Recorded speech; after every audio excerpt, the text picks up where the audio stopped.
Assalamualaikum warahmatullahi wabarakatuh. Waalaikumsalam warahmatullahi wabarakatuh.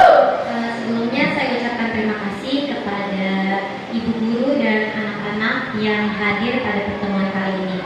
Mohon maaf karena ibu kepala sekolah tidak bisa menghadiri kegiatan ini sebab ada rapat.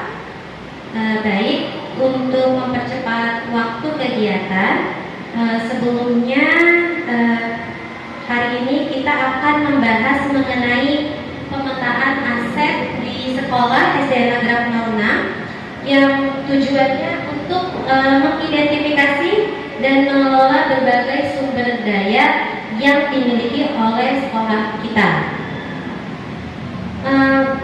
Pemetaan ini akan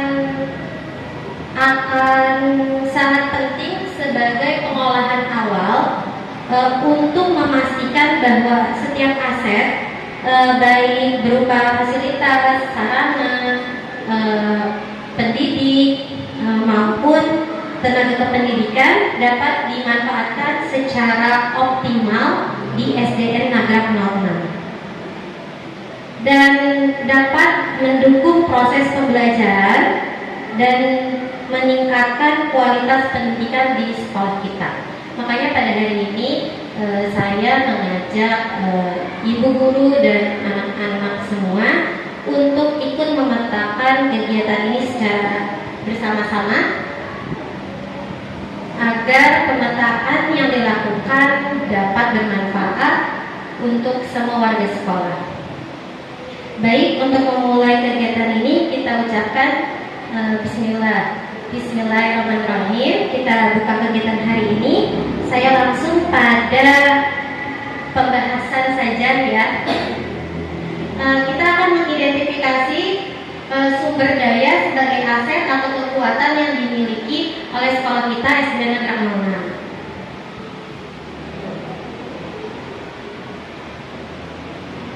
Tujuannya ini kita akan mengidentifikasi secara kolaboratif, artinya bersama-sama warga sekolah mengenai aset, kekuatan atau sumber daya yang dimiliki oleh sekolah kita. Jadi nanti kita bersama-sama menurut ibu dan anak-anak sekalian aset apa atau kekuatan apa yang dimiliki oleh sekolah kita. Kemudian kita akan bahas bahwa sekolah ini adalah sebagai ekosistem, di mana yang kita tahu ekosistem itu sebuah tata interaksi antara makhluk hidup dan unsur yang tidak hidup dalam sebuah lingkungan. Sebuah ekosistem mencirikan satu pola hubungan yang saling menunjang pada sebuah teritorial atau lingkungan tertentu.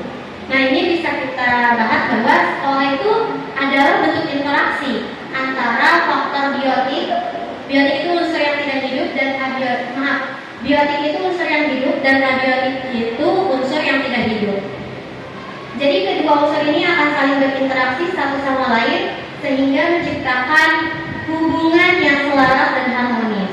Di dalam ekosistem sekolah kita akan menemukan faktor-faktor biotik yang akan saling mempengaruhi dan membutuhkan keterlibatan aktif satu sama lainnya.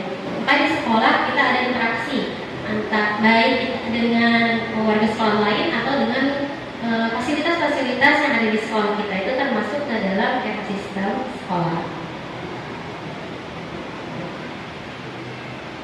Nah, kita yang akan kita bahas adalah aset-aset dalam sebuah komunitas. Jika sekolah dikatakan sebagai ekosistem, maka sekolah adalah sebuah komunitas atau lembaga yang memiliki peran penting dalam peningkatan pendidikan. Sebagai sebuah komunitas, sekolah akan kita manfaatkan, akan memanfaatkan sumber daya yang dimilikinya, seperti komunitas pada umumnya. Jadi sekolah juga punya pemanfaatan sumber dayanya sendiri, seperti komunitas-komunitas lain. Dan kita akan melakukan pemanfaatan sumber daya ini dengan pemanfaatan konsep pada pendekatan pengembangan komunitas berbasis aset. Aset-aset dalam sebuah komunitas ada 7 modal utama yang akan kita diskusikan hari ini atau kita petakan hari ini mengenai jadi aset-aset di sekolah itu nggak hanya berkaitan dengan barang-barang, fasilitas dan lain-lain, tapi ada 7 modal utama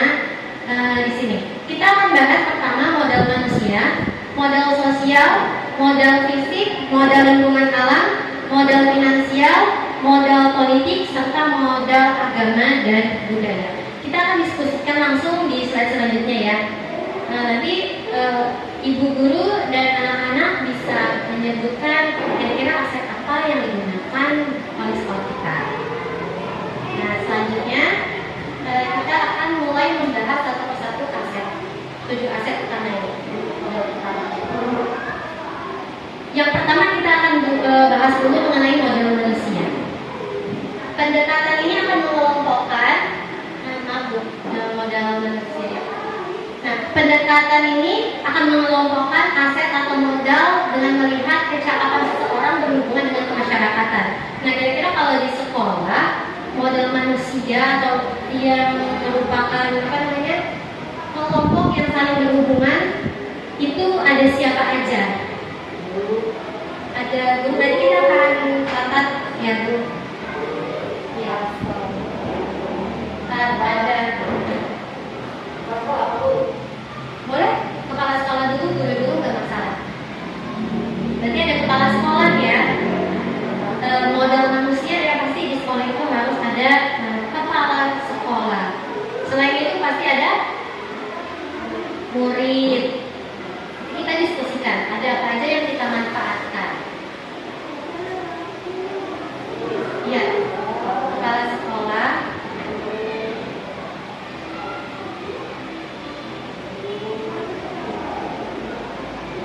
Terus apalagi siswa atau murid. Kemudian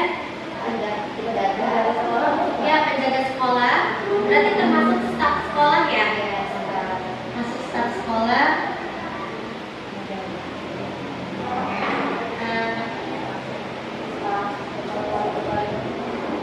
Staf sekolah.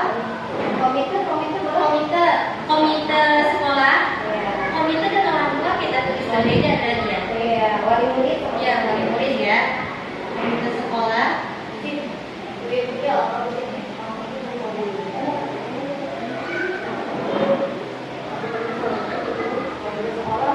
Komite sekolah tadi terus wali murid. Apa lagi? Ada lagi enggak? Murid. Masyarakat kita masukin ya. Masyarakat. Masyarakat. Kayaknya cukup segini juga nggak apa-apa ya. Ini yang kepala sekolah sebagai pemimpin di sekolah, murid, guru, staf sekolah, komite sekolah, wali murid, masyarakat. Ini merupakan sumber daya yang dimanfaatkan di dalam lembaga sekolah. Tanpa modal-modal manusia ini, sekolah tidak akan berjalan dengan baik. Jadi modal manusia ini akan saling berhubungan dan bekerja sama untuk menciptakan kualitas pendidikan yang baik. Di sekolah tanpa ada murid juga nggak akan bisa jalan ya. Jadi sama lain saling berhubungan. Kita lanjut. Selanjutnya modal sosial. Nah, contoh-contoh yang termasuk ke dalam modal sosial itu seperti asosiasi atau kelompok dalam komunitas masyarakat. Kalau menurut Bapak Ibu, apa yang mendukung kita? Kelompok apa yang mendukung pendidikan kita di sekolah? Ya, komunitas belajar. Bisa ya, komunitas belajar.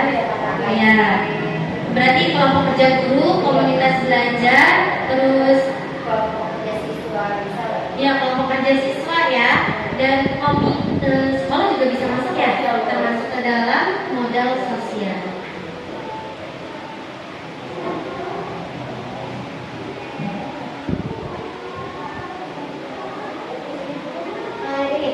Komunitas sekolah, siswa nanti kita akan bentuk terus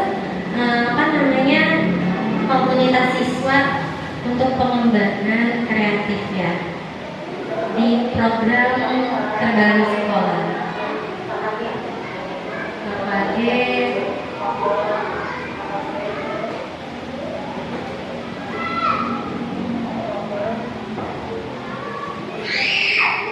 Komunitas sekolah bisa membantu kita ya untuk membahas mengenai masalah-masalah atau kendala-kendala yang dihadapi oleh semua kelas kita, baik secara pribadi atau tidak yang berkaitan dengan pendidikan. Tadi komite sekolah PGRI masuk Bapak Ibu. Berarti PGRI juga ya. Kita dinaungin siapa lagi? Ya. Komite sekolah, KKG, komite sekolah sama PGRI dan siswa apa? Kelompok siswa ya. Kalau di SD kan nggak ada OSIS, tapi kita juga melibatkan siswa untuk setiap kegiatan yang berlangsung. Kayak nanti ada program yang akan diketuai oleh siswa sendiri untuk pengembangan pendidikan kita dan kreatif di sekolah. Baik, berarti cukup segini ya. Selanjutnya, nah modal politik ini dimaksudkan kepada salah satu aset sekolah yang digunakan untuk melakukan kebijakan-kebijakan. Nah, sekolah kita bisa bekerja sama dengan siapa saja untuk mendukung baik dalam bidang kesehatan, pembangunan, dan lain-lain. Berarti kita bekerja sama dengan puskesmas. Ya. Kalau di puskesmas itu kita kegiatannya bagaimana Ibu? Kegiatan bias tentang cek kesehatan mata, gigi dan mulut yang rutin tiap tahun dilakukan oleh puskesmas. Untuk siswa sendiri dengan adanya kegiatan puskesmas itu gimana responnya?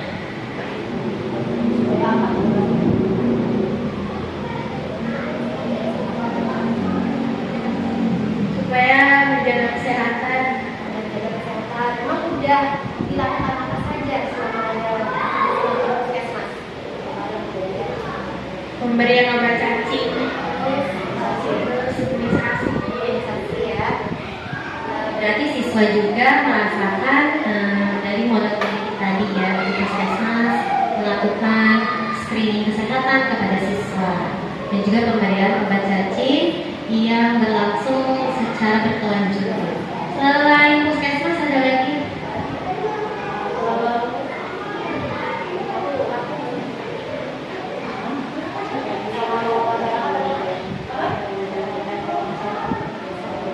Iya di desa. Dan iya apa desa?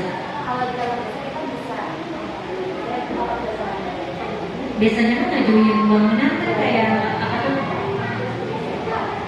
Serembal. Jadi kita termasuk ya bekerja sama dengan kantor desa. Apa? Oh iya Brimo bisa ya? Brimo juga bisa, betul. Kita bekerja sama dengan kalau Brimo disebutnya apa ya? Aparat keamanan ya. Ya bisa betul. Biasanya kita bekerja sama juga untuk menjaga keamanan ya, karena dari pihak Brimo atau polisi juga pada mengontrol kegiatan-kegiatan di sekolah. Yang juga desa, kayak mana desa Pak Sukamto itu dia suka gitu pengarahan buat yang kayak bullying. Iya. TNI ya, bisa TNI ya, karena TNI. Jadi gitu ya, aparat keamanan, lainnya dan lain-lain. Apa segini tokoh masyarakatnya kita bekerja sama dengan iya ya, dengan tokoh masyarakat juga. Tokoh masyarakat berarti masuknya ke ini tadi masyarakat di itu pada manusia ya. Kalau politik kita nggak ada, sepertinya kita tidak ada perjanjian khusus dengan itu ya. Berarti ini sudah ya. Modal politik sudah, kita lanjut ke modal selanjutnya. Nah, modal agama dan budaya. Berarti bagaimana agama ini dapat diintegrasikan sebagai perilaku individu di dalam sebuah komunitas dan juga kebudayaan. Kita bisa wujudkan dalam nilai tradisi. Contoh kita cipta karya. Nah, untuk Bu Sini sendiri kira-kira sebagai guru agama ya, kita kegiatan-kegiatan yang akan mendukung pendidikan di sekolah kita apa saja? Pertama, memang kita sudah kebiasaan ya yang buka bersama itu setiap hari Jumat. Jadi ada kegiatan buka bersama. Iya, buka bersama. Terus kemarin apa tuh kegiatan anak yatim tuh? Santunan anak yatim. Iya, santunan anak yatim. Di bulan puasa biasanya kita ada betul salat, iya salat. Terus biasanya kita ada apa lagi? Sholat duha setiap pelajaran agama ya, itu mungkin juga tuh. Tapi tetap kita tulis satu aja. Satu aja.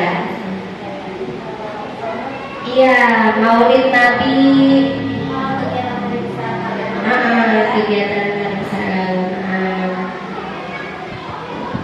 Untuk budayanya sendiri, kita cuma ini doang. Iya, ya cuma. Kalau budayanya kita apa ya? Ini apa? Kalau misalkan kalau pentas Yang ya, seni ya, kan? penampilan ini, pentas seni. Pentas seni.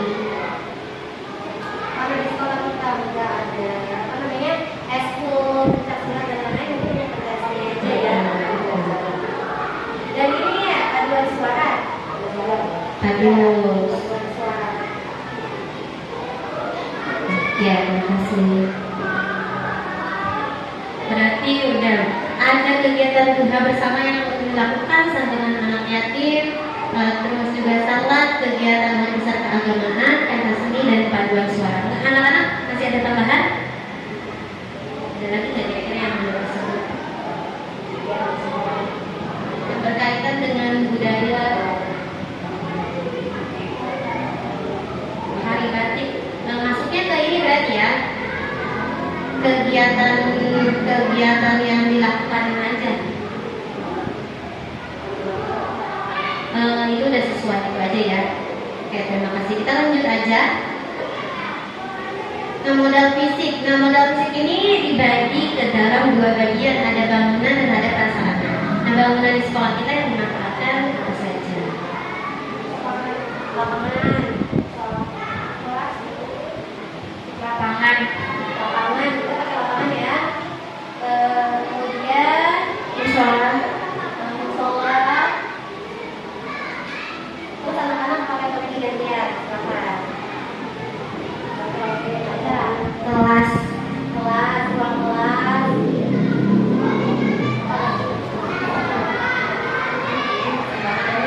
Bangunan apa lagi yang digunakan? Mandi.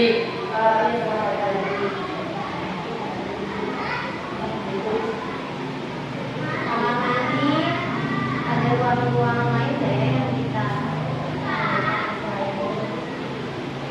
Kalau dari guru-guru gimana? Apa ini aja? Ada ruang guru.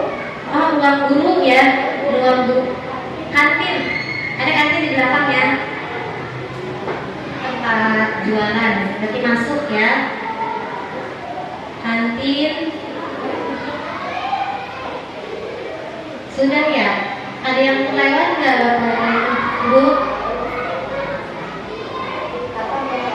Kantor sudah. Udah ya? Berarti kita masuk ke sarana dan prasarana yang digunakan. Sarana prasarananya bisa mulai dari tempat pembuangan, sistem air, mesin, jalan, jalur komunikasi atau alat-alat media yang kita gunakan untuk kegiatan pembelajaran. Rambu jalan ada ya? Ada rambu jalan karena sekolah kita ada di pinggir jalan banget. Rambu jalan, kemudian ya ada jaringan internet juga, ada wifi, lalu ada alat peraga kayak seperti fokus juga kan ya? Ya, Fokus, ya, alat peraga beda, alat peraga berarti ini aja. fokus, Laptop, dia laptop buat AMDK kan ya? laptop, buku-buku sekolah ya, buku-buku sekolah. Iya. Iya, berarti papan tulis. Berarti alat-alat di dalam kelas ya, Iya. termasuk meja, papan tulis, Iya, kipas angin gitu ya. kipas angin. Ya. Kipas. Alat-alat di dalam kelas. Buku Oh, bisa bawa. Sarana prasarana. Ya, alat olahraga berarti ya. Gawang, terus kita ada bola, ada net, itu kita masukin ke dalam peralatan olahraga ya.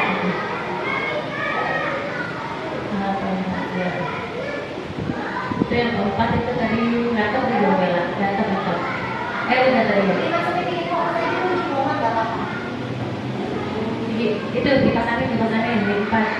Alat dan ini aja ya. Nanti kipas angin berarti masuk ke ini ya. Infrastruktur, laptop, Iya ya. sound system ya. Kita gunakan. Speaker. Iya. Sound system. Alat olahraga tadi ya. Itu udah di nomor 7. Alat olahraga sudah. Udah di nomor 7. Sebenarnya ini udah termasuk semua ya Bu. Iya, udah semua kayaknya. Alat olahraga itu semuanya dari meja. Isi meja masukin ke peralatan kelas aja ya Bu. Itu ya guys.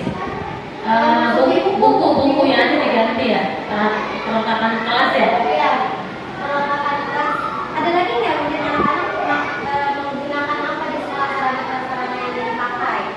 Yang biasa Apa udah masuk ke semua? Iya, yang biasa dipakai sama siswa-siswi. Apa tuh? Ada lagi. Wastafel. Wastafel. Wastafel kita masukin ke ini aja ya tadi. Oh enggak ya. Ya udah wastafel itu. Gak apa-apa masukin aja Bu. Di copy aja. Nah di situ di habis koma aja. Gak apa-apa. Wastafel ya. Berarti anak-anak sudah menggunakan wastafel. Iya. Wastafel.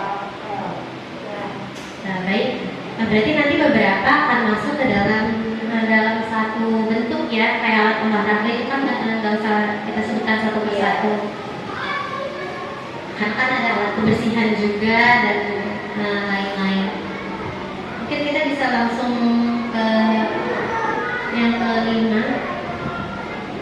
Yang keenam, ada modal lingkungan alam. Jadi ini potensi di sekitar sekolah kita yang bisa kita gunakan dalam proses pembelajaran. Kira-kira kita pakai apa aja tuh? Kita memanfaatkan apa di lingkungan sekolah kita di luar bangunan sekolah kita? Kebun ya, kebun warga. Kamu pakai apa lagi? Kebun warga. Ini pohon warga. Kebun warga kan berarti. Yang pohon ini buat bagian pertama. Ini kan masuk ke dalam lingkungan sekolah. Ini yang di luar kira-kira membantu kita dalam proses pembelajaran. Kita pakai apa lagi?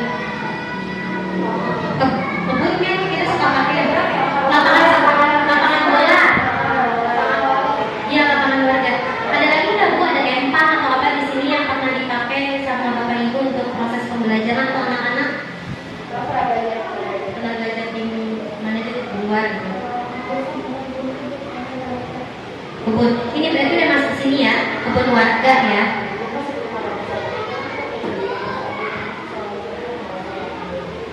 Tapi sekarang kita udah ya. Berarti dua aja ya. Berarti modal lingkungan alamnya kita pakai kebun warga untuk proses pembelajaran dan lapangan warga. Baik, yang terakhir kita akan bahas modal finansial. Modal finansial ini berarti berkaitan dengan dana yang digunakan untuk membiayai proses pembangunan dan kegiatan sebuah komunitas, yaitu kita sekolah. Kita biasanya dapat dana dari mana saja? Ya, dari pemerintah kita dapat uang bos. Dana bos juga digunakan oleh sekolah sesuai dengan ketentuan yang berlaku. Jadi nggak nggak bisa sembarangan juga, bisa digunakan seenaknya, jadi harus benar-benar sesuai aturan ya Bu ya.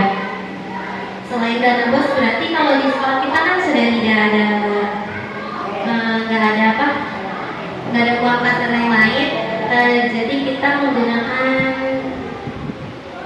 santunan apa yang langsung, iuran langsung ketika urgensitas terjadi di sekolah ya. Ya.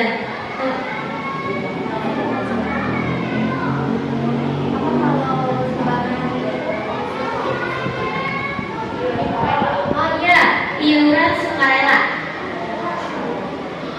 Namanya iuran sukarela, ya. Di sekolah kita ada iuran sukarela.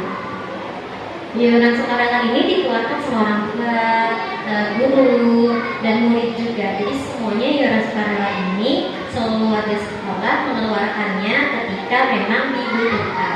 Jadi tidak ditarikin ya. Baik. Ini kita sudah sampai. Apakah ada yang ditambahkan lagi? Kayaknya ini sudah sesuai dengan yang di sekolah kita ya. Nanti semoga kedepannya banyak lagi yang bisa dikembangkan.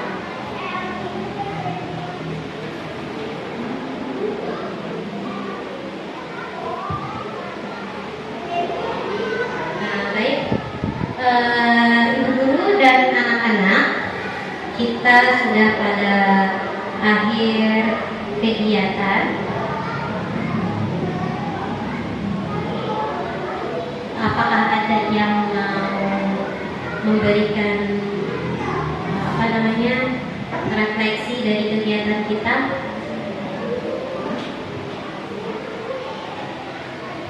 Atau kita langsung ke penutup saja? Ya, baik, Ibu dan anak-anak, berarti kita bisa ambil kesimpulan bahwa pemetaan aset sekolah kita ini akan memberikan gambaran yang jelas mengenai sumber daya yang kita miliki ya. Anak-anak juga harus tahu apa saja yang kalian gunakan dalam proses pembelajaran, supaya apa yang disediakan sama sekolah juga bisa membantu pembelajaran kalian nanti, seperti itu. Dan kalian juga bisa mengusulkan aset-aset apa yang kalian butuhkan. Itu boleh ya. Biasanya kita mengadakan rapat bersama perwakilan wali murid untuk membahas kebutuhan anak-anak di sekolah. Di sini sumber daya yang kita miliki itu baik dalam hal fasilitas, sarana prasarana maupun tenaga pendidik. Dengan data yang telah terkumpul tadi, semoga dapat mengoptimalkan pemanfaatan aset dan sumber daya di sekolah kita untuk mendukung pembelajaran yang lebih baik, efektif dan efisien. Dan diharapkan dari hasil pemetaan yang sudah kita lakukan ini dapat menjadi dasar untuk perencanaan pengembangan program yang akan kita laksanakan di sekolah. Kemudian semoga langkah-langkah yang sudah kita ambil dapat membawa kemajuan bagi sekolah kita. Mungkin sebelum akhir kegiatan ini, saya ucapkan terima kasih sekali lagi kepada ibu guru dan anak-anak yang sudah mau ikut pada kegiatan pemetaan ini, walaupun mungkin tidak semuanya bisa hadir, tapi setidaknya kita sudah berdiskusi mengenai kebutuhan di sekolah kita, aset dan kekuatan di sekolah kita. Baik, kita akhiri kegiatan kita dengan mengucapkan hamdalah, alhamdulillah. Baik, saya tutup kegiatan hari ini. Wassalamualaikum warahmatullahi wabarakatuh.